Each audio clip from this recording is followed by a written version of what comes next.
आज का वचन। पहला पाठ सुलेमान का सर्वश्रेष्ठ गीत, अध्याय 2 पद संख्या 8 से 14। मैं अपने प्रियतम की आवाज सुन रही हूँ, देखो वह पर्वतों पर उछलते कूदते पहाड़ियों को लांघते हुए आ रहा है। मेरा प्रियतम चिकारे के सदृश है अथवा तरुण मृग के सदृश। देखो वह हमारी दीवार की ओट में खड़ा है, वह खिड़की से ताक रहा है, वह जाली में से झांक रहा। मेरा प्रियतम बोल रहा है। वह मुझसे यह कहता है, प्रिय सुंदरी उठो, मेरे साथ चलो।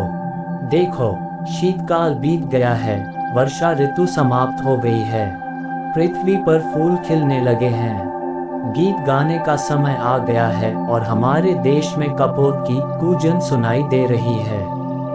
अंजीर के पेड़ में नए फल लग गए हैं और दाखलताओं के फूल महक रहे हैं। प्रिय सुंदरी उठो, मेरे साथ चलो।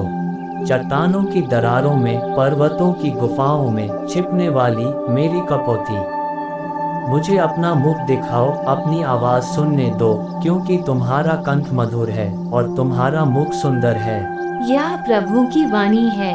सुसमाचार संत लूकस अध्याय 1 पद संख्या 39 से 45। उन दिनों मरियम पहाड़ी प्रदेश में यूदा के एक नगर के लिए शीघ्रता से चल पड़ी।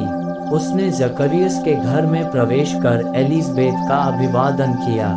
ज्यों ही एलिज़ाबेथ ने मरियम का अभिवादन सुना, बच्चा उसके गर्भ में उछल पड़ा और एलिज़ाबेथ पवित्र आत्मा से परिपूर्ण हो गई। वह ऊंचे स्वर से बोल उठी, आप नारियों में धन्य हैं और धन्य है आपके गर्भ का फल। मुझे ये सौभाग्य कैसे प्राप्त हुआ कि मेरे प्रभु की माता मेरे पास आई, क्योंकि देखिए ज्यों ही आपका प्रणाम मेरे कानों में पड़ा, बच्चा मेरे गर्भ में आनंद के मारे उछल पड़ा। और धन्य हैं आप जिन्होंने यह विश्वास किया कि प्रभु ने आपसे जो कहा वह पूरा हो जाएगा।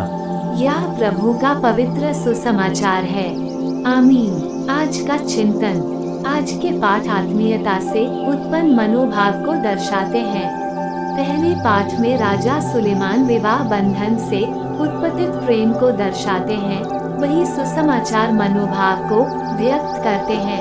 ये दोनों अपने पुत्रों के जन्म पर ईश्वर की महती दया को याद करते हुए उनकी महिमा का बखान करती हैं कि उन्हें ईश्वर की कृपा पात्र बनने का सौभाग्य प्राप्त हुआ।